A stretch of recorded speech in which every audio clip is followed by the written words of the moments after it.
And so one of the greatest ways a leader can connect with their people, as you said, John, there's no way to there's no fast track to too many things, but there's a couple ways we can do to build human connection and build trust and build bridges. One of the great things a leader can do is say, yeah, this change, it scares me too. Pause, say absolutely nothing, and let that truth exist for just a couple beats right there.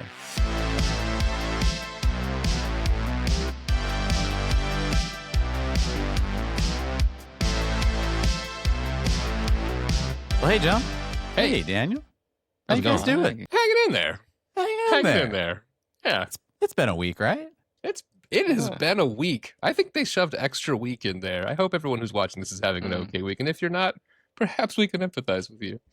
John, I am with you. Every single day I'm like, man, I wish they put more time into a day. I wish there was 36 hours into a day. But this week I was like, nah, man, you can keep those hours. You can keep that time. You can shorten that and just get us to the next week. That would be great. Yeah. No, that's like a thing. As you age, people are like, yeah, like time goes faster as you age. And there's like a bunch of things that prove that this is kind of true. But like sick. Can I get a little older? Like, let's, crank this up. I don't need this week to go on anymore. Perhaps you, dear listener / viewer, have realized now that it has been a tough week. But we still have some good news for you. Yeah, and we're here at the Zero Dot. We're chilling. We're relaxing. We did the hard work. We fought the good fight, right? That's what we're doing here. And John, can you tell me some good news? I need some good news today. Today, the good news comes to you from London. I would do an accent imitating that, but our producer is perhaps from a different region that might be less open to my enthusiasm. So I will skip the London accent, but know that it's there and available for the Patreon members. I do have an actual good thing, and I will stop talking about stupid shit. There are some wonderful shit instead. First thing's about NCDs. Learned about this from the Imperial College in London. But what are NCDs, you say, falling into my trap? NCDs. I won't do that. We're a high-class place. NCDs are non-communicable diseases in this case. And these are like long-lasting bad things, illnesses that do not spread from person to person, but just things that get in your life, genetic, physiological stuff, environmental stuff, things that are bad. Think like your heart attacks, your strokes, your cancers, or your lung stuff, diabetes, all those things. And the good news is, let me check my stats, so I don't lie to you on accident. From 2010 to 2019, non-communicable diseases, aka NCDs, the mortality rate has declined about 80% in the world's countries. That is bananas. In a time where we're needing some good news, that's about as good news as you can get. People aren't dying from things that suck. Just pure upside. There is I don't want to call it like a caveat, but I do want to share in full transparency that some countries are receiving this benefit a little more than others. Asia, the Middle East, Eastern Europe, those are doing pretty freaking well on this, whereas certain Western countries who have perhaps more interesting healthcare systems, and Latin American countries as well, have had different, perhaps not quite the same rate of change. Nonetheless, this is just like I said, generally great upside. The big one to hit on is that there has been a reduction in circulatory diseases. So, blood stuff's going well. Neuropsychiatric stuff been a little bit slower, but overall, science do be working. People are living longer. It's kind of fun, actually. Long ago, long ago when I was is what I was going for. I remember doing in my early therapy career a presentation about certain illnesses and like how to live with them. And like that presentation is just no longer accurate. The prognosis of a lot of these things is just like better. So go to the doctor, take care of yourself, tell your loved ones. I don't know, Sam, pretty positive start. Feels good. Dang, that feels really good. It's really good to hear because, as we get older, I'm thinking about my age. I'm thinking about what's going wrong with me. I'm thinking about all these diseases I could be aging. You're seeing a lot of things in the news. Myself and John, we're here in the United States. And, that is a whole agenda / TM kind of situation when it comes to healthcare and just, wanting to just live a life without fear of a bear hitting you, much less, other horrible things. So the fact that the rest of the world's doing really well and we are maybe the tail end of that, we're seeing some of that. That's pretty fantastic. That's pretty good. That's pretty excellent. John, that's fantastic news. Thanks for sharing. Yeah. No, if you have concern about a bear hitting you, what you should do is try to play football in the NFC North. No bears will hit you. You'll be pretty much safe. So, hooray. Self-deprecation. But no, respect. In general, like, we'll talk a lot about on this show about stress and mental distress and things like that in general. But one of the cool things is we are alive at the best time to be alive ever, despite all the challenges, and that you are validly stressed out about various shit in your life. We have never had healthcare quite like this. We've never had understanding of mental health quite like this. We are on the cutting edge, effectively, of history in this one, and it's getting better. So keep paying doctors money. Keep studying science. Yes, it please. does work. It does. And I would share with you just ever so briefly, this is a very quick 1-second anecdote. As a member of the behavioral health system, a therapist who provides that via insurances, I want you to know that we know that it sucks and we want to help you. If you ever are a person who's like kind of having a bad time with money because capitalism happened to you or other reasons, talk to your therapist because we'll try to meet you halfway. I've had people who've had insurance changes lately, and I adore those people, and I want to do whatever I can.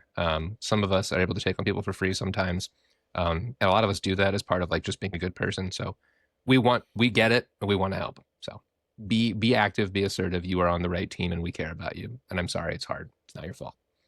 Absolutely, it's not my fault either. To be clear, I'm sorry, it's hard, but again, we thank you for those that are in John's position, everyone else for doing whatever they can to make it work. And again, trust in the fact that we are on a positive bell curve of some kind. Hundo. Might not be the best one, the one we would have wanted, but we are leaning upwards. So that's good. That's good. That's excellent. Well, I mean, with that great good news, I'm sure there's nothing bad going on at this point. I'm sure everything's just going hunky dory and it's perfectly fine. God. Yeah. Is there? Shit. Any challenges we should be aware of? Oh yeah. My bad. Yeah. That's on me. So, at the risk of making us sound really morbidly depressed, I thought we'd kind of look at video games for a moment, because video games are a source of pleasure. They're a source of just immense amount of entertainment. Reasonably speaking, they're actually one of the cheaper forms of entertainment when you think about it in terms of per dollar, per money, per hour you're being spent on it. And everyone on this podcast particularly likes video games. We have a fondness for them. But I do have a little bit of some sad news for us all. Remakes continue to be a common presence in the video game industry, as we know. Like them or hate them, they do exist. And unfortunately, recent findings by strategy insights consultancy firm MTM, I don't even know what MTM means. I've looked this up. I can't find it. Has reported in its Remake versus Innovate is the past the future of gaming publication, indicate that in a survey of 750 players from the US and UK were surveyed, a vast majority of them prefer remakes over their original content and want to spend most of their monetary gains, monetary value, any kind of disposable income they have on remakes. We're seeing an upward trends of that. And just to give us a little bit of an illustration on that, I'm going to share my screen so we can see this lovely graph. I mean, look at that. That is clearly not Ryu.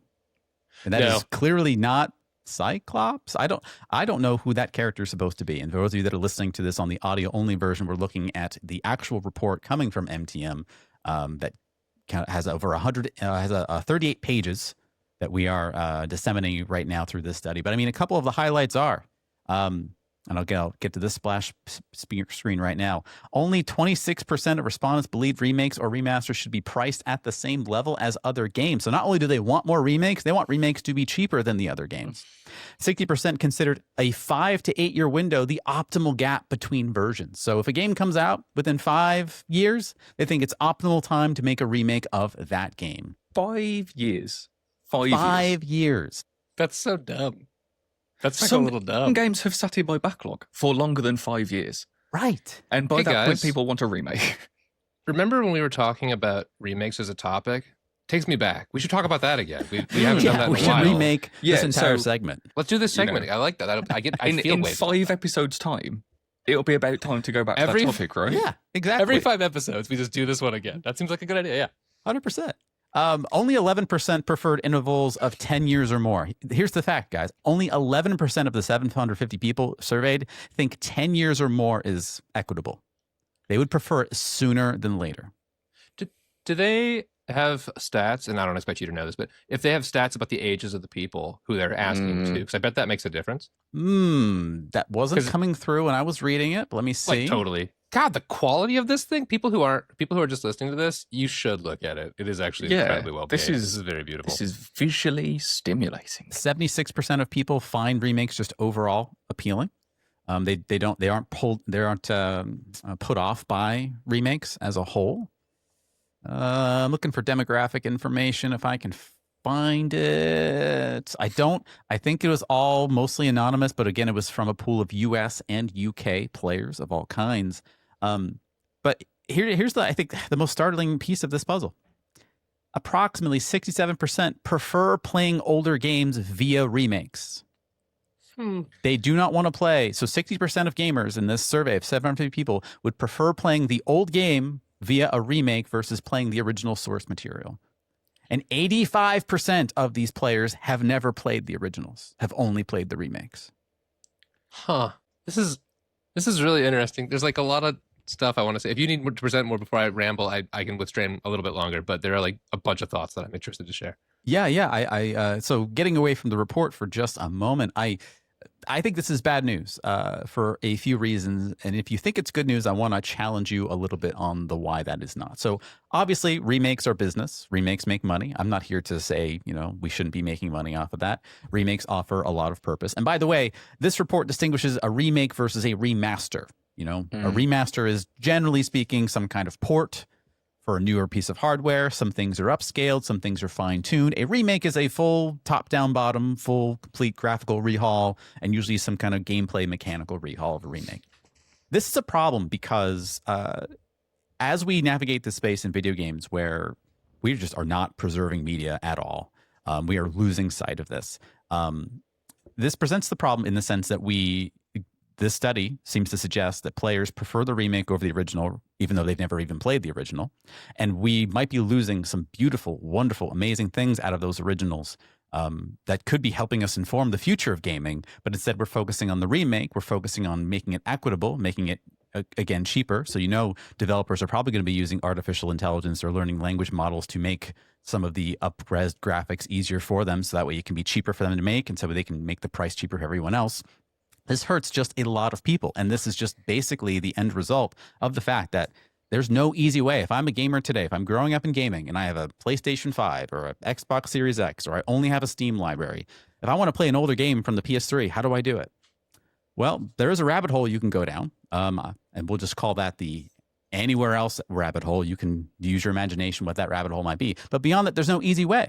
And publishers make it a point to shut those online or digital storefronts within 10 years or so that way they can do this and they can make the remake and make it the only way you can find this particular game if you wanted to. And there's a lot of problems with that. But before I get more into it, John, what are your thoughts? Because you've been holding on to your thoughts.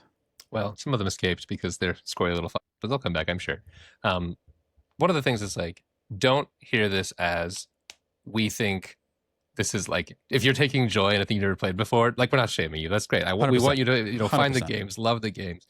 It is that this way of doing it is a little bit predatory and it deprives you of easier, better options. If you played a remake and it was sick, and I have done this, and I confess when someone says, hey, they're making a remake of Dark Souls 1, which they haven't said yet, but I'd be like, oh, yeah, like there's an immediate thing there. Sure. I'm going to make a little plug. They do a presentation on the negative effects of toxic nostalgia.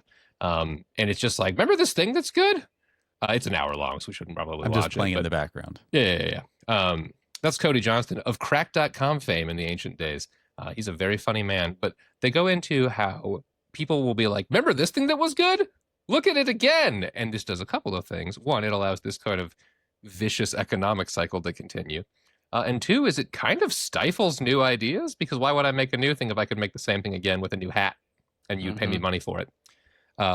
I'm an Until Dawn guy. If you haven't played Until Dawn with your friends, it's a Halloween experience. We're approaching that season. Do it. Pass the controller. Each of you gets some characters. It's a wonderful time.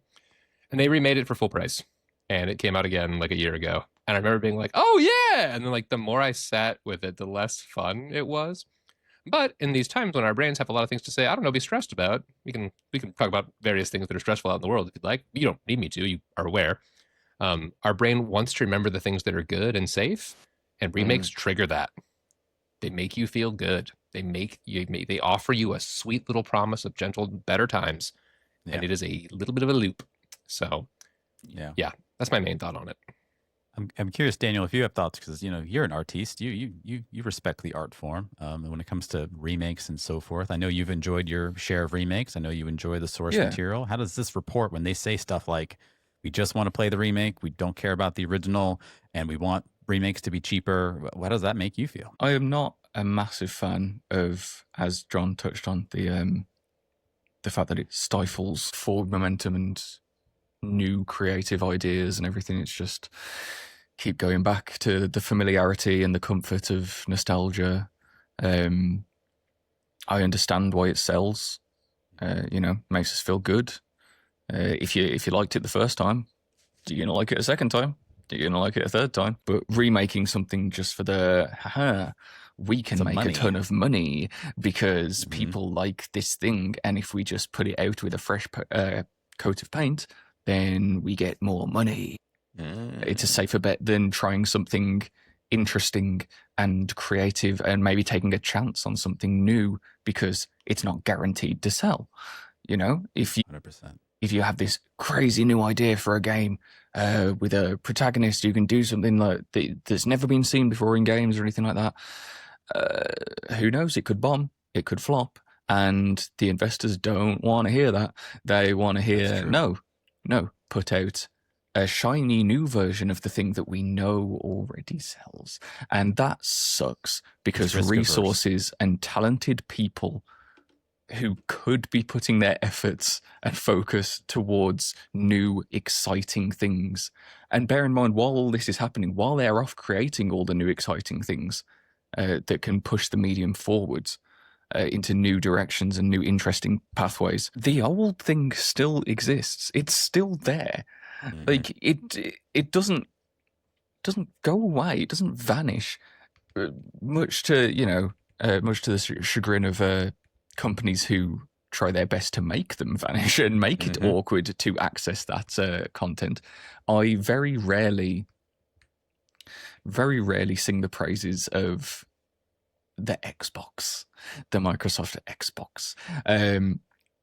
But out of all of the big game suppliers, the consoles or anything like that, they are the ones who you can boot up a Series X and play something from the original Xbox. 100%. Fantastic. It's Absolutely fantastic. amazing. Their focus on keeping old games playable, so good. I commend them for it endlessly. I would much rather have them take a chance on something that is exciting and new. And yes, I realise that it's naive of me to think that it's all sunshine and rainbows and they can just throw money around making this new thing and it might not sell. As an artist, it just feels so stale. It just feels so safe and so stale, and that is the very opposite of what I think art should be. 100%. I do not like it. Yeah, I'm glad you said that. And do you talk about your Xbox example just for a brief moment? I'm assuming, based on how much we have to say about this could be its own episode, so we'll save a lot of that discussion for that time. But for instance, on Ninja Gaiden Black and Ninja Gaiden 2 on the Xbox, if you have a Series X right now, you can boot up your original copy of those games. Those games are upscaled to 4K, and they run at a flawless 60 frames per second, and they've eliminated all loading times from those games. Those backwards compatible versions of those games run better than the Master Collection that Tecmo released across all other platforms. Therein is the problem. They want you to not have access to the old version so they can sell you the quote-unquote remaster or the quote-unquote remake or the repackaging of whatever, and you think it's a compelling deal. So this speaks to me really of the consumer that just doesn't know they should be fighting this battle a bit more. And I'll just simply say, for people, if you want to do something about this, feel free to keep enjoying your remakes, keep playing them. That's totally fine. I would challenge everyone in whatever disposable income they have to partition a little bit of it towards the AA industry or even the indie industry. Any new weird thing you see, give them a couple bucks. And here's the thing. Give them that amount of money, try the game, and even if you don't like it, it's okay. Keep the game.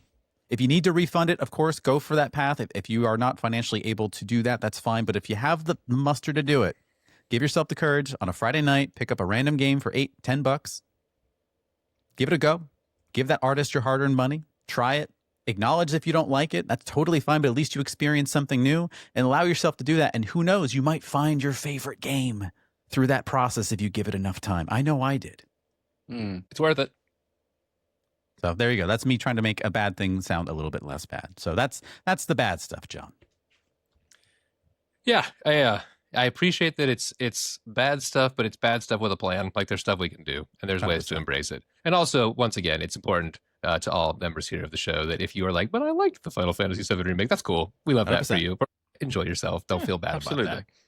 If you want to make a private Discord chat with me, and you and I can just talk about Bionic Commando Rearmed, the remake to Bionic Commando from the NES, I will talk to you for like 20 hours straight about how that remake is incredible. Remakes have their place. Not saying it doesn't, but it's all good. So got some good news, got some bad news.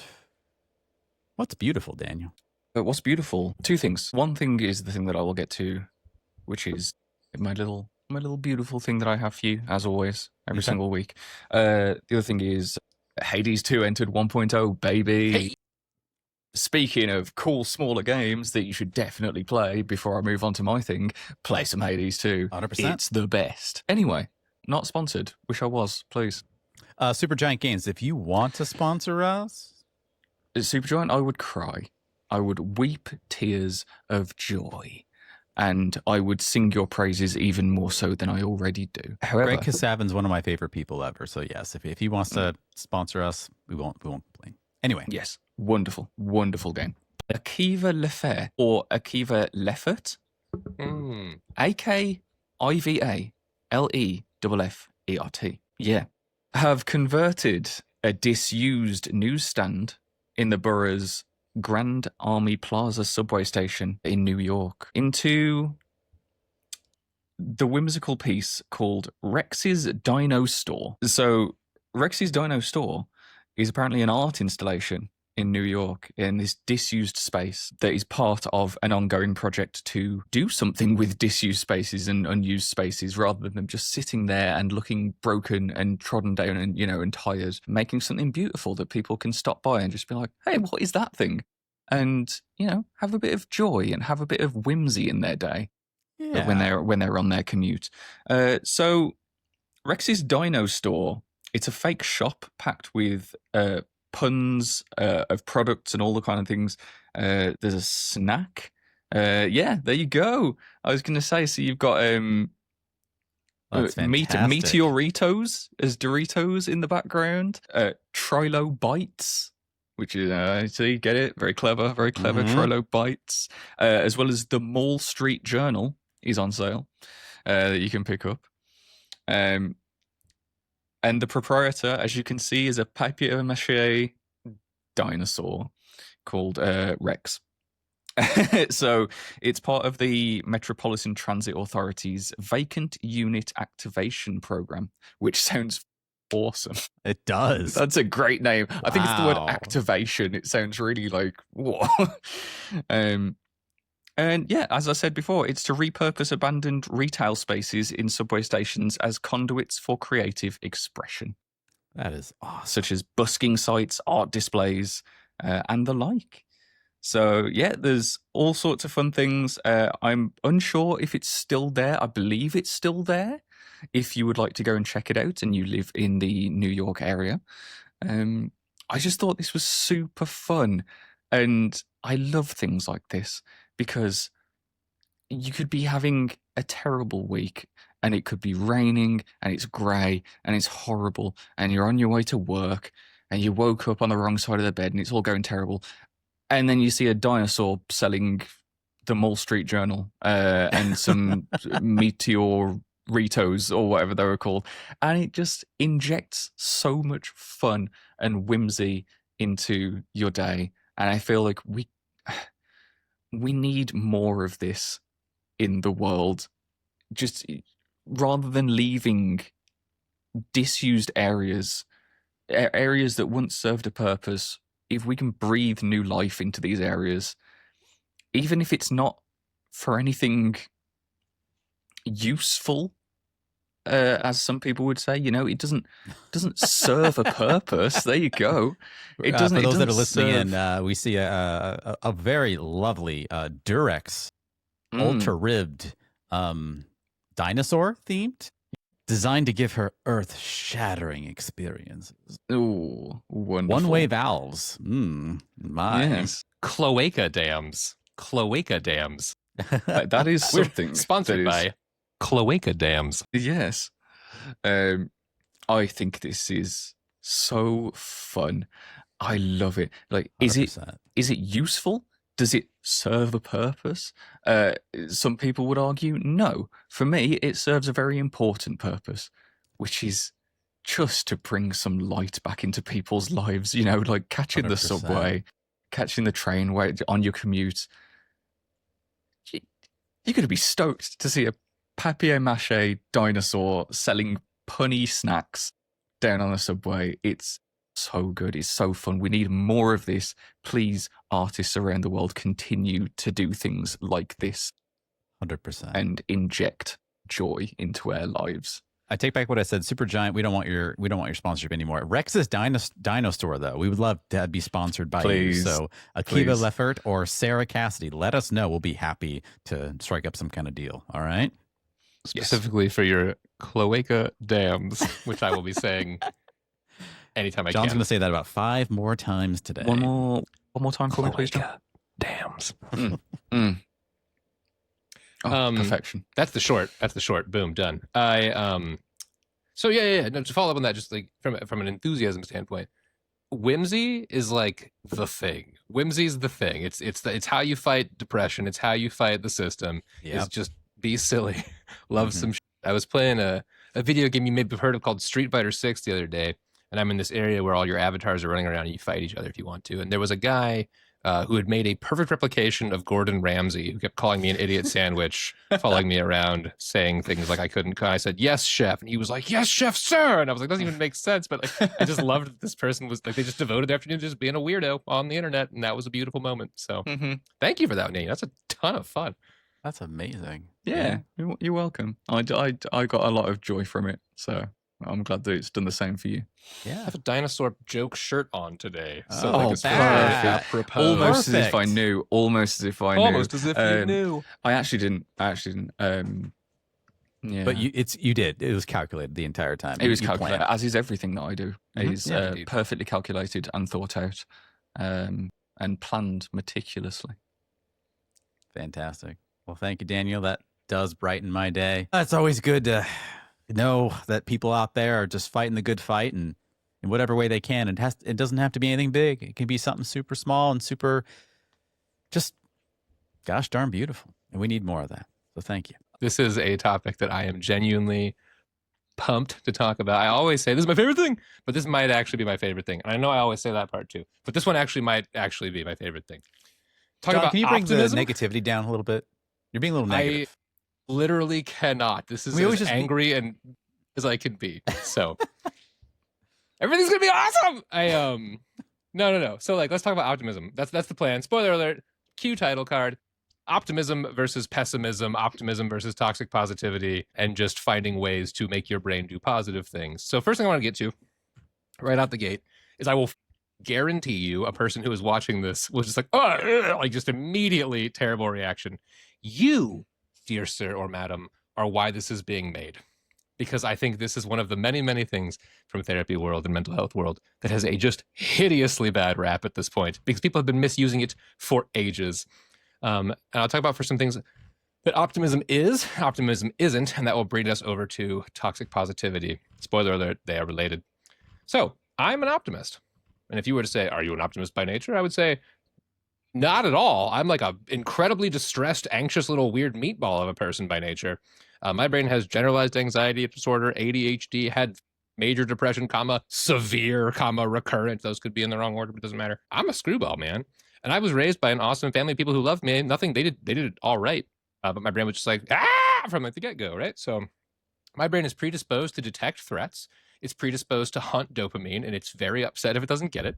It's predisposed to ruminate and worry, which we can talk about another time, and have a little bit. It's squirrels and monkey stuff. But those ways of thinking suck. Pessimism is, of course, the opposite to optimism, so we're going to define that back to back. In fact, we'll define pessimism first. You can tell that I'm very prepared. I'm enthusiastic, if not prepared. So pessimism is the anticipation of negative things to reduce the pain experienced when those negative things occur. So I'm a sports fan of several teams that are bad. Most of them are the Chicago Bears. It's exclusively, I don't know why I said several, that's a lie. It's only the Chicago Bears. They lose a lot. And if you go, oh, and they're going to lose again. When they do lose, you're like, okay, cool. That barely hurt. I mean, it still hurt, and I'm still sad, and things still suck. I mean, things have sucked throughout the week because I was expecting this, but I wasn't jump scared by it. So that's pretty cool. Ta-da! You have now seen the comprehensive benefits of pessimism. That's it. They prevent that feeling, the jump scare. And then optimism, by contrast, is tied to hope. Hope is a very interesting and intriguing feeling for humans because hope has some significant upsides that we'll get to, and it has some downsides that we'll also get to because I'm not doing marketing at you. I want you to actually know the truth. Optimism is a strategy you pick on purpose and adopt. You put it on like clothes or a helmet. It isn't a natural part of you. If it is for you, cool, but you're weird. Said with love. And what it is saying, I'm going to look for the good in this, and I'm going to hope for the best in this. Now, dear pessimistic viewer who's feeling defensive, first off, sorry, thanks for listening. Appreciate you hanging out. I think what's probably going to happen is your brain goes, yeah, but why would that be bad? A of all, very pessimistic of you. B of all, I'll tell you why. Because sometimes I hope a good thing will happen. I'll meet some friends and I'll say, man, Sam, Daniel, Greg, I'm so glad you guys are here. I hope you all like me so much. And Sam and Daniel will be like, yeah, you're really good. And Greg will be like, I hate you. You're a piece of shit. And he's not on the show anymore because he didn't like me very much. True. That actually happened. Yeah, Greg. But it would feel really, really bad to be rejected by somebody. And I had my hopes way up here and they came crashing down. And now I'm like, well, that was much worse. I shouldn't have had any hope for that. Here is why that is worth doing. I'm realizing how much stuff I want to talk about with this. Thank you for bearing with me. This is super important stuff from a therapy perspective and also just like a being a person perspective. But my first proposition to you is that optimism gives greater benefits than downsides. So what I would tell you is, and we'll use the Greg example. Greg has horns and is 7 feet tall and is a terrible person and just like kicks babies for fun, right? But I had hope.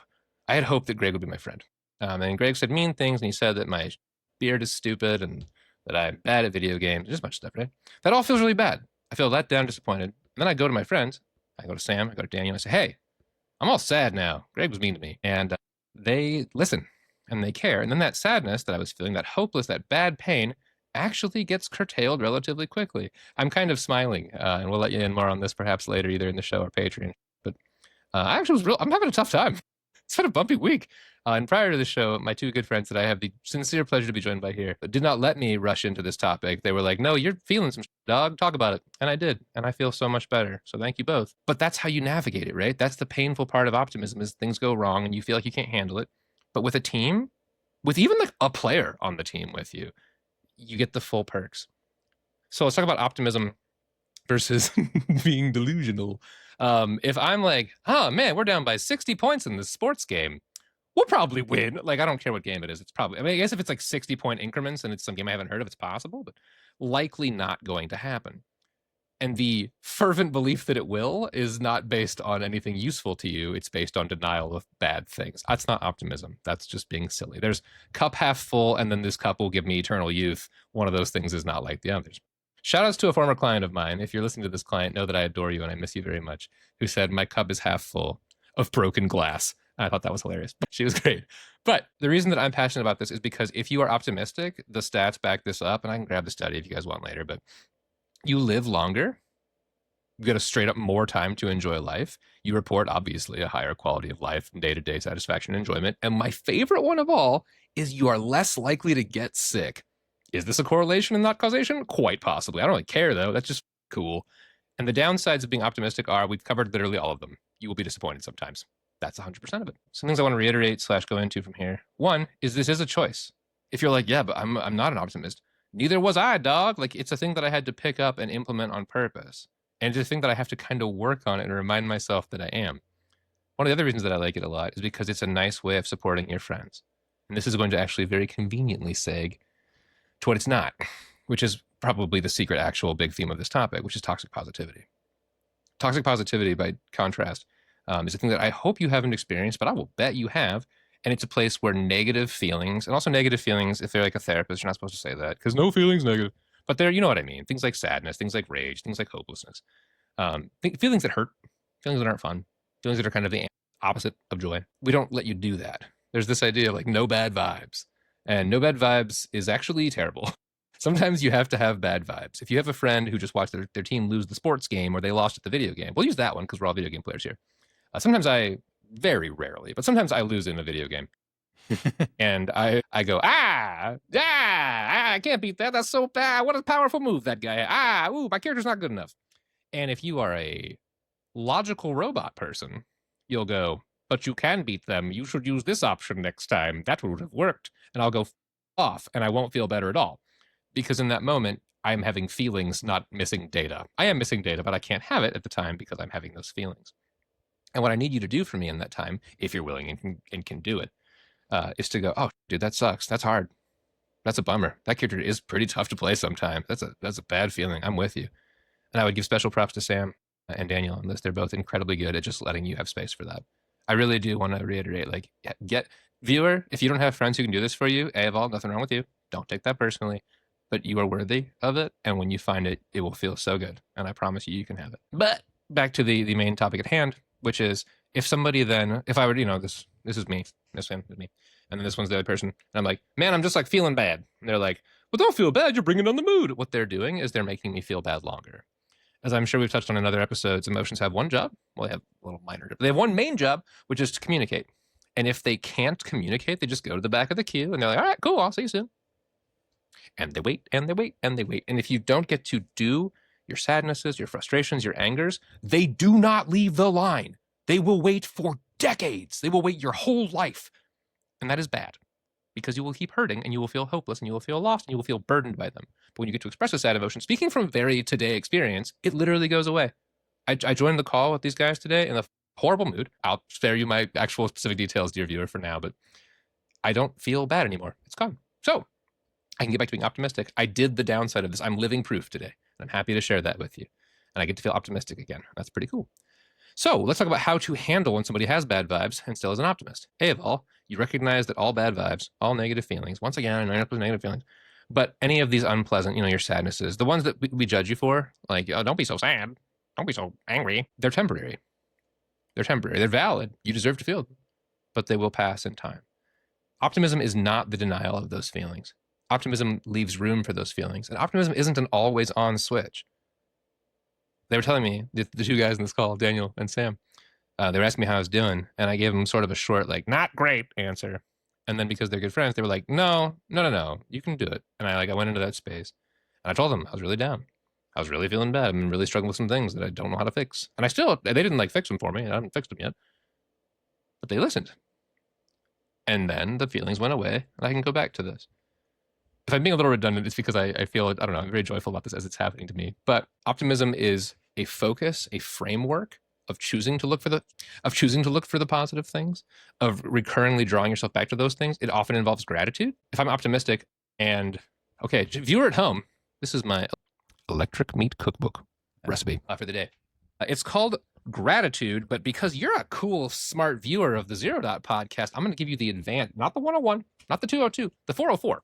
And if you can't do this, that's actually fine. This is actually quite hard, but it's very powerful. It's called creative gratitude. And what you do is you think of a thing that is actively causing adversity for you, a thing that is openly challenging or even instantly negative, and you help your brain find a reason that is good for you. This is a really fun example I'm excited to talk about in this topic because it is going to dance on the knife's edge next to toxic positivity. And if you feel like it is, write about that in the comments, maybe. Here's the idea, right? So fun me fact, I have a fun little shoulder. I don't know what happened to it, but it's kind of cocked forward. I see a massage therapist for it sometimes. I do a lot of stretches, a lot of yoga, stuff like that. It impacts my ability to lift weights. It impacts my ability to do this, like to write for a lengthy period of time. And that sucks. The upsides of a hurting shoulder are few on paper at first, but I would challenge you. Because one of the things it's done for me as a therapist is having effectively chronic pain in this capacity has given me a specific kind of empathy for my clients who experience different kinds or similar kinds of chronic pain. And I can be them for there in a way that shows I actually know what you're talking about. I know the fear that it won't get better. And I've had clients specifically tell me before, it's kind of cool that you've been on this path. I'm sorry you have, but it's nice to know that I'm understood in a very real way. And that makes me, bear with me here, that makes me glad that my shoulder has that pain. Am I glad that I'm suffering? No, that's weird and stupid. Am I glad that I have this experience and can learn from it? Yes. Similarly, I'm a fan of a video game called Street Fighter V.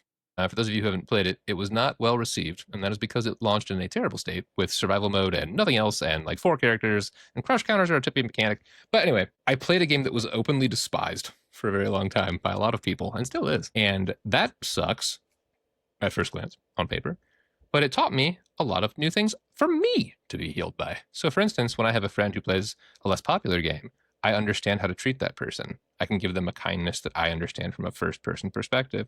And I have patience. And I have understanding of games more. When people are like, yeah, that game's bad. That used to be scary to me.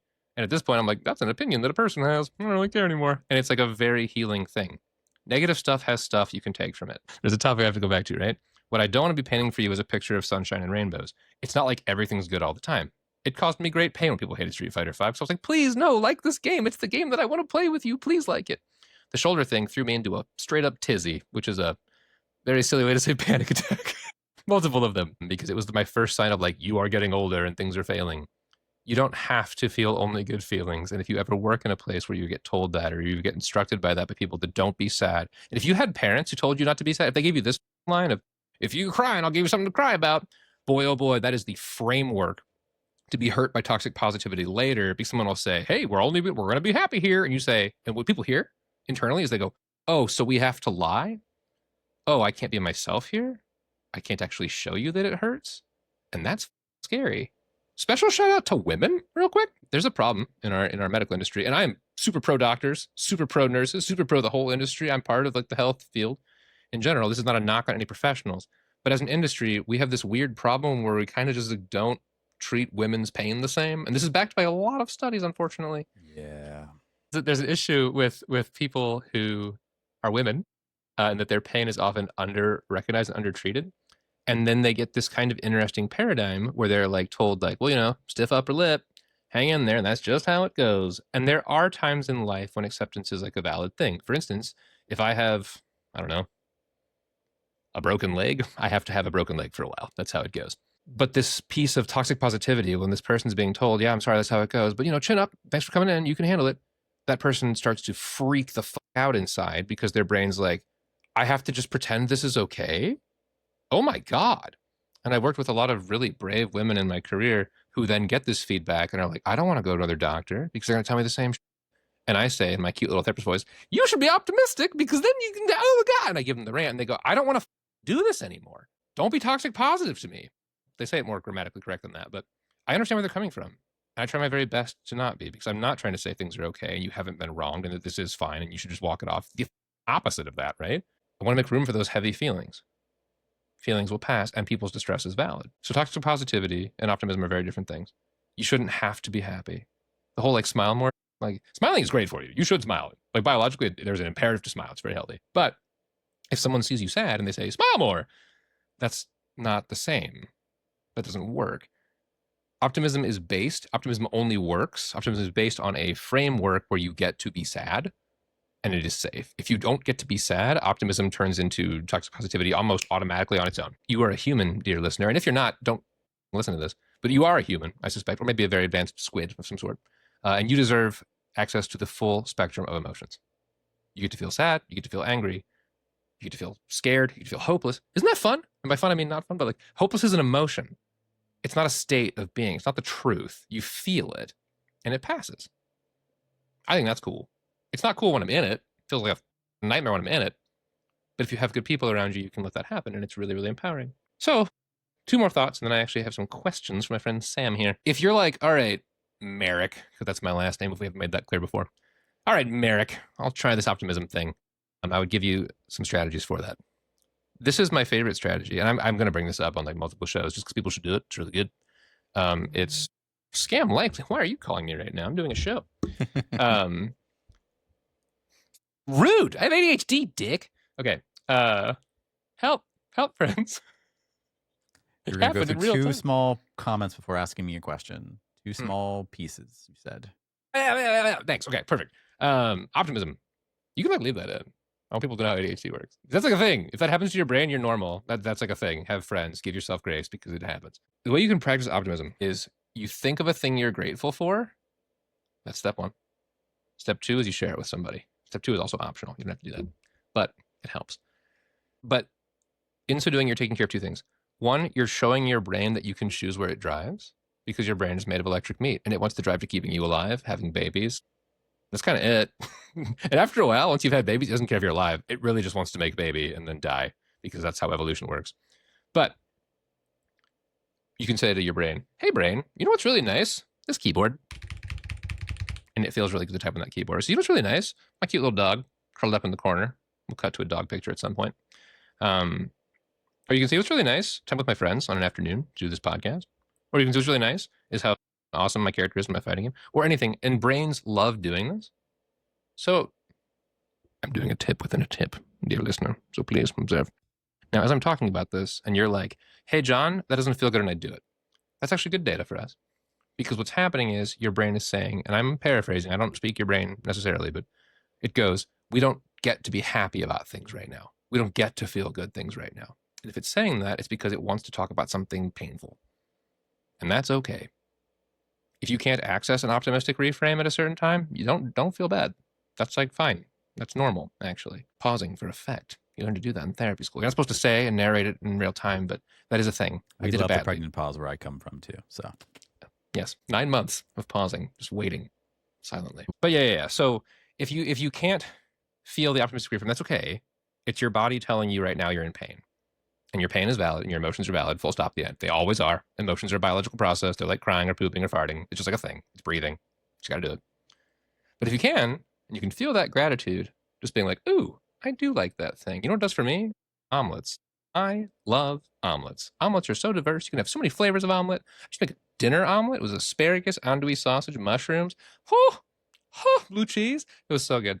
But if you can't tap into that positivity, which I couldn't, this very day before my friends were kind to me and listened to me talk about stuff, that's okay. And if someone says, you're talking about negative things again, you're not being optimistic, you're being pessimistic, that's also wrong and stupid. Optimists get to be sad.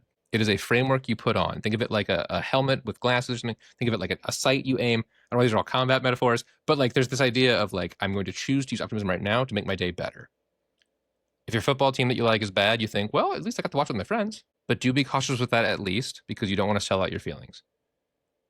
If this doesn't make sense, I actually would really be open to feedback from anyone who's in this lovely chat with me. And if you're a commenter, you're like, what does this mean? Actually do tell us, because this is a very complex topic. And even though I'm amazing at talking and have very few flaws, this is like one that takes years to understand. And I'm just so hopeful and excited to share the good news, because it does absolutely change your life. anyone listening in that has questions, comments, concerns, do let us know. Check us out on all of our channels. We also have a social media page on Blue Sky. We have Insta in whatever way you can. We also have a Patreon, which we'll get to a little bit later. But we have a Patreon where you can submit your questions in, and John will answer them. I'll answer them if they are within my realm of expertise. John is offering his literal free information. Free. This is stuff people have to pay for, and he's giving you the insight, the nuance. Unfortunately, John and I both took an oath, and Daniel as well, that we weren't going to take the easy way out. We were not going to just sell you on something that sounds really nice and clean and neat, because we know that's not how this stuff works. There's a lot more complication to it. And so if you do have questions, if you need clarity, if something isn't making sense, if you have a what-if scenario, with the exception of John, making sure the relationship is he is not your therapist, but he can offer just general guidance, let us know. We're happy to dive in. For the record, part of joining this show was checking that out. Like I am very comfortable with that boundary myself, so I will not engage in therapeutic work, but I do want to talk about principles and frankly help people find therapists, because that's kind of a mysterious thing on its own. So please do write in. So I was talking with a therapist of my own a while ago, and I remember telling him like, this is annoying, therapist. I said, this is annoying. And he was like, why? He's a better therapist than that, but we're getting at the point of it. And I was like, I know all the right shit. I've been doing therapy stuff for 15 years. I know how this works. Brain, dude, just hurry up. And because he's a good therapist, he was like, yeah, man, but that's not how it works, right? And also for the record, like, this is a very much insurance companies hate this one simple trick, but the trick isn't simple. And it's that things take time. Like stuff has to process. Emotions have to process. And if anybody is telling you, oh my God, come do this magical trick, and it'll be gone, they are lying. There are things that speed it up. There's some cool research about EMDR and stuff like that kind of helps you process trauma and things like that. It's kind of neat. But if you are with a thing and it isn't getting better, if you have a therapist you love and the topic isn't necessarily getting better, like that's kind of okay. Not because it's okay that you're suffering, but it's okay because like it takes time. Healing takes time. Biomechanics are funny. Okay, for now, dear listener / viewer, I think I've shared what I have to share. Please once again write into those comments. But what I want to ask about Mr. Sam over here is, how does this show up in the world of work? Because toxic positivity, happens out there within families, friends, etc., but it is notoriously prevalent when you're getting paid. 100%. Yeah, in the workplace, the place where you need to put your efforts in, so you get some money in the bank, so that way you can have a roof over your head, so you can have some semblance of safety and security, which some of us might laugh and say that's a joke, but that's what we try to do. That's our mission. Yeah, there's a lot of toxic positivity. John, you said a couple of things I want to call on first, though. When you talk about the choice of optimism, I call it the choice of optimism. It is choice. People often think, oh, you're just optimistic. That's just who you are. No, the people that are optimistic make that choice. John and I have a very lovely friend. I won't name the name, but you know who I'm talking about, who's one of the most positive people you will ever meet.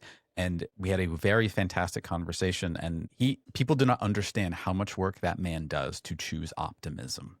Yeah. And when people put that person on a unicorn and suggest, oh, that's just how that person is, that diminishes that person's level of strife. That diminishes that person's level of work and what they're trying to accomplish with their optimism, which is they are not trying to tell you that everything is fine. Rather, they're trying to say there is another way. So optimism is a choice, right? Just like pessimism is a choice. And, depending on where you are, one of the things that I often tell people is, if optimism is a choice, a pessimist is someone who has been beat down, someone who's been just beaten down so much they can't make that choice anymore. And then a realist is a cowardly optimist. You want to be an optimist, you choose it. You just won't do it, right? That's very good. Right? So, but again, there's healthy optimism, there's dismissive positivity, there's toxic positivity. John, you made this comment about don't be the person that says, hey, keep the vibes good. In the world of the corporate world, when things aren't going well and you have that leader or that person next to you that's like, I don't know what you're talking about. Things are fine. This change is exciting. We should always just be positive about this. That sends a signal to the person who's feeling whatever they're feeling that A, they're not enough. B, there's something wrong with them. They're taking this and just always going the positive route. I don't want to. I must be the one that's not in the tribe anymore. And so one of the greatest ways a leader can connect with their people, as you said, John, there's no way to there's no fast track to too many things, but there's a couple ways we can do to build human connection and build trust and build bridges. One of the great things a leader can do is say, yeah, this change, it scares me too. Pause, say absolutely nothing and let that truth exist for just a couple beats right there. And then you can come up and say, hey, it scares me too. I'm relying on both of us to see what we can get out of this. And maybe there's a possibility here. I'm choosing. That's the key word. I'm choosing to see the benefit here because I think if we work together, we'll get somewhere. And when that happens, the leader is not seen as weak. They're seen as strong. They're seen as being brave. And the person next to them goes, thank you. I'm not alone anymore. Now that bridge has been built. And suddenly, truly amazing things can now happen because now you're having a conversation about authenticity while still being progressive, while still moving forward in that light that we all desperately desire. A lot of people confuse toxic positivity. Toxic positivity is shutting down negative thoughts. Toxic positivity, however, is often masqueraded as any kind of semblance of any kind of force saying, hey, you can feel how you're feeling, but can you try to express that differently? Can you try to give it in a way that is not just hate everything, but more or less, try to give that more balanced, more valued, more progressive approach. And John, I know you know this. Daniel, you know this as well. It is often weaponized against people who are trying to just say, hey, look, your feelings are 100% valid, but the way you're expressing it is not coming off the way you want it to.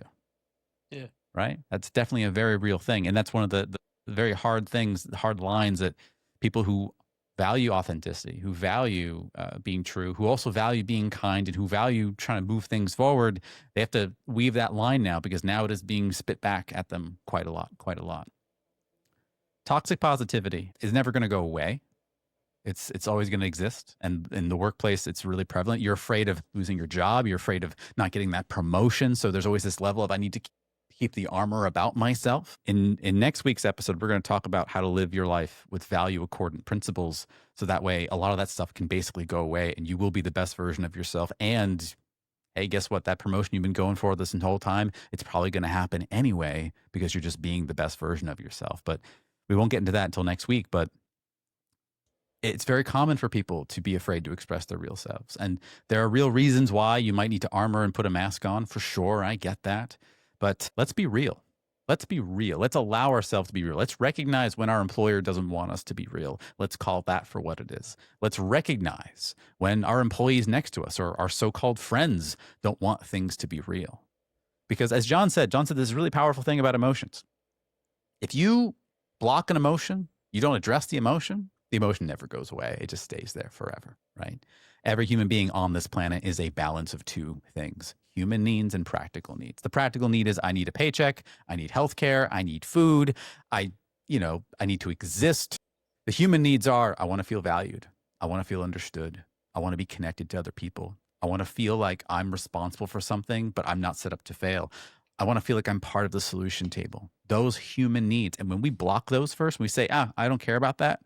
We just keep everything on the practical stuff, the pragmatic stuff. At some point, something bubbles over. At some point, whether that's burnout, whether it's explosion, whether it's disruption, the person will not have their human needs met. So when we talk about optimism, we talk about having the bravery and the choice to do the hard thing. And the hard thing is to seek gratitude, to see the beauty in what's in front of us, as Daniel often does for us every single week. That's always an act of bravery as far as I can tell. It's also permission to be real. And it's also permission to let the feelings happen, how they're going to be, and yet still choosing a path forward. Because the truth is, if you don't choose a path forward, then you're stuck and then you're basically dead. And no one wants that. So that's the quick summation of everything that you talked about, John. If there's anything I missed, let me know. Any further questions you have. But yeah, I resonate a lot with what you said. Very well said. I want to, okay, so I have many flaws as a therapist. I'm cool with all of them because, I don't care. I care a lot, actually. But one of them is that I am overly ambitious. I have been told many times that I push too hard. Not in a way like the person is like freaking out and trying to stop me, but in a way of like, I'm like, here's everything you should know so you never have to worry again. And you can't do that. Mm-hmm. But I do want to sneak in a few more quick tidbitties here for you. Re, what Sam just said, right? I don't know whose quote this is, but it's action is the solution to despair. It is like the number one thing that I believe. That and humans are self-actualizing. Those are tied. And if you get feedback of like, hey man, action is the solution to despair, we got to do some shit, right? Like, come on, keep chin up, let's go. We are not saying do that now, it's easy, why are you bad? We're not saying it's weak that you aren't already doing that. And optimism isn't saying that either. Optimism has room for like that, for being stuck, for feeling fearful, for feeling, because like once again, emotions just got to do it. But then again, once you're out of that space of pain, when you've been received, whenever you've done the shit you got to do for those human needs, then you can say, cool, help me put on the optimism mask, view this in a way that will serve me the best. And then you're at the, frankly, optimal optimism, the optimal human functioning for approaching those tasks. And you don't have to get it right either, by the way. Optimism is not about being correct. It's about bringing a stance that helps you move, that helps you experience the least distress and probably the greatest success, but that's more incidental because it's about suffering reduction as much as it is about efficiency. Efficiency is a different topic. So we'll cover that later. One last piggyback based on what you said. If anyone's listening to this podcast right now, we are offering you tools and solutions to fight the good fight. Here's the thing though. If there's a tool we offer that you don't like, don't take it. Don't use it. If it's not useful for you, that's the first thing you should do. Use what is useful and discard the rest. So, and it would be irresponsible of myself or John to simply say, this is all you need to know about this one key concept, or this is all you need to do to handle this. We're not offering that. We're telling you about the nuance. We're talking to you about everything you need to probably consider, especially as you navigate this really tough space, and try to offer some clarity in a slew of other, I know I'm being contrarian when I say this, other social people who are on all kinds of internet platforms who are trying to sell you something. We're not trying to sell you anything. We're just offering you this free advice. If we are trying to sell you anything, it's like a hat. So, buy the hat. We are selling our vibes. You want to hang out with us? Yeah, I want to hang out with you. Like that's what we're selling. But yeah, no, for sure. Our information is free. So, but yeah, the content that's what we want. Oh yeah. Yeah, absolutely. If we don't make a dime off of this 100%. Thing, I'm a millionaire in vibes for sure. Absolutely. We've talked before we made the show. If this fails and we don't make a dime, I still want this shit to be out there. Like I want people to know. So if you try this and you're like, you guys are idiots, that didn't work, come back if you want. And there's more stuff that might be easier to approach. I've had people who have been, frankly, just like some of the coolest clients I've ever met in my life. And I've talked about optimism with them and they like shut down because some of them have been to, I'll just say it, like corporate brainwashing. And they were like, this is gross. Stop saying optimism. That is a bad word for stupid shit that I hate. And I would be real. Let's be like, no, it's really good because like that, their pain is valid and their experiences with it, unfortunately, have painted a pretty picture. But the rendition we offer you, I'm telling you, I'm pretty optimistic about it. We have an opportunity for you, dear viewer, on which we will demonstrate various pieces of content, and then you can help us decide if they are uplifting, optimistic, positive, or invalidating, stupid, that is toxic positivity, or another thing that I'm going to show you that also isn't optimism. So, let us begin. The first one I'll share, because I have a thing. You might be able to see it because obviously this resolution is horrific. Winners! While most are dreaming of success, winners wake up and work hard to achieve it. Hell yeah! Yeah. And yeah, you can tell that I Googled motivational posters in a previous tab. I will edit that, baby, perhaps. But I won't, actually. What do you think, viewer? Take a moment. Listen to this Jeopardy music. Do, do, do, do. No, we can't do copyright. Probably No, we can't do that. That was close. That was only 2 seconds, so I think we're okay. Yeah, that was nearly. Yeah, nearly. I- Winners, I'd, while most are dreaming of success, winners wake up and work hard to achieve it. What do you think, folks? Okay, that's enough time. What do you think, Sam? What's your take on this one? Man, there was a time when I really thought it was always my fault and I needed to take everything on myself, and it was up to me to achieve everything, and I needed to be waking up at 3:30 every morning, and I needed to be doing my workouts, and I needed to be grinding and hustling and never ever sleeping, and it's just all my fault. And at some point I had a very gentle, lovely human being point out to me, "Hey, did you know that we don't live in a meritocracy?" And I go, "Oh, got it." So even if I did all of this work, it won't actually add up to this, not because I'm pessimist. That's just how the way the world works. But John, am I wrong here? Yeah, this is straight up heroism. I just show this poster to my clients and go, get better. And if they don't, I tell them they're weak. No, this is stupid. This is a stupid thing. The idea that winners are this inherently different class of person who just has more willpower is kind of offensive and stupid, because winners are people who worked really, really hard to get where they are in whatever capacity of working hard that was. And it wasn't because they just wanted it more, because that's not how brains work. I'm angry at this. Perhaps you could tell from the initial way it was presented. Yeah. No, that's really stupid. Also, waking up is like not even the same from brain to brain. So why? Okay, that's option 1. It was terrible. Moving on. Let's find some more. All right, folks. I got another one for you. Those of you at home, if you can't guess this one, you didn't watch the show. So nobody cares. Work harder. Uplifting, optimistic, solid take. I like the rip tear motif. Yeah, I was going to say from a Visual standpoint. It's nice. I like that it shows that there's ripping and tearing because it's a strong, powerful, some say masculine alpha image that probably has a significant amount of sex and is desired by many. We also talk about the fact what that I see. Ripping and tearing in visual design is a very 90s thing. You don't see much of it anymore. So like it's taken me back to like the 90s, like going to a magazine and seeing a rip there. The best Well, one. and The best his time. masculinity was as good as we ever got. Like that was Oh, just yeah, 100%. super duper healthy. Loved suits and that. everything. Yep, 100%. Big time, big time. The 90s woke up and they're a winner. They went did. out there. They did. They are a won. winner. Yeah, they were They out there. really did. Okay, so once again, this is stupid. This is incredibly stupid. What this is going to do, if you somehow look at this trash and you're like, yeah, what it's doing is you're internalizing that, like, you're alone and you have to fight the good fight and you can be a fuck cool, you can overcome. Oh, you're a social animal, bud. You're a monkey. We're a team. If people don't care, you're going to die alone. People caring matters. And I don't mean caring like giving how hot you are and how strong you are. I mean, they care. Yeah. I have a hurt arm. I'm not going to work out today very much because my arm's hurt. So I'm not going to do it. That's so stupid. The thing about the one before and this one is that the reason why people fall for this stuff is that there's a kernel of this that is somewhat right, which is nobody cares now.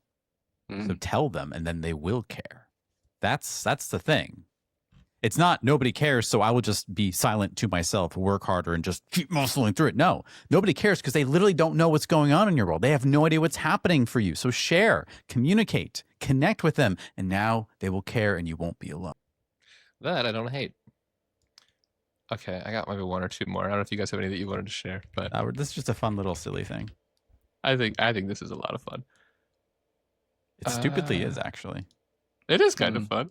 Success is not final. Failure is not fatal. It is the courage to continue that counts. Optimistic, toxic positivity. I'd hear your thoughts, audience. I can't because this is pre-recorded. But we're gonna I'm gonna pause, and we're gonna see whether or not Daniel decides to delete the pause. He might decide to delete the pause. We might just. He said he screwed. would. He threatened us. He did threaten. Yes. Outwardly threatened you to delete any pauses. Need to keep it snappy. You know, attention spans aren't what they used to be. Ain't that a vibe? That's a whole episode unto itself. In fact, I'm going to insert Subway Surfers gameplay at the top of each podcast for everyone so that we can retain viewership a little bit longer than we might have been able to. Perfect. Shout outs to the person who made it an hour plus into this, but it was like, can't do it. I have to read.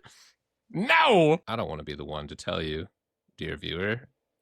So I'll let one of these guys do it. What do you think? Man, it sounds really good. It sounds really sexy. It sounds really nice. And this would be fantastic if Winston hadn't already said it and put it into a movie quote. Man, we'd all be saying it until Kingdom Come.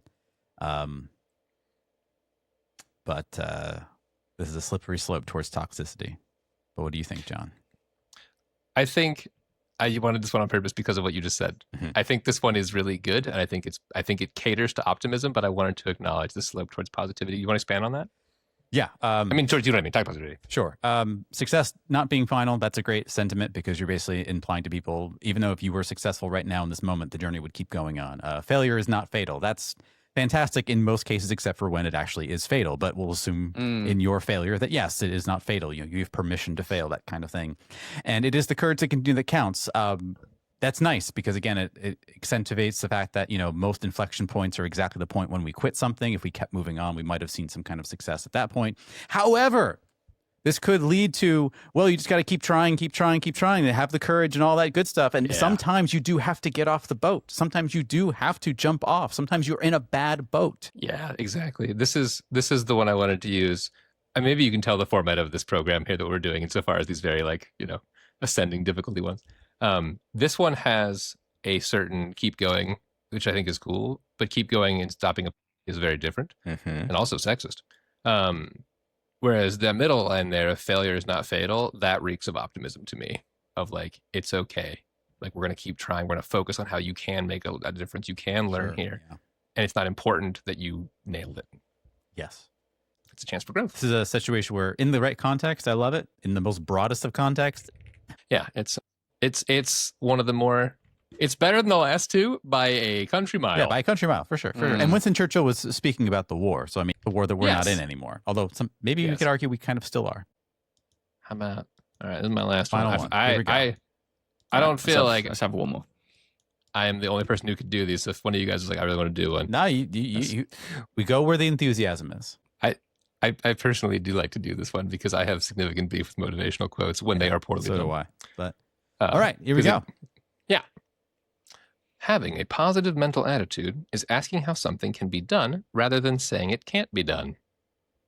How do we feel about this one? Another tricky one, perhaps.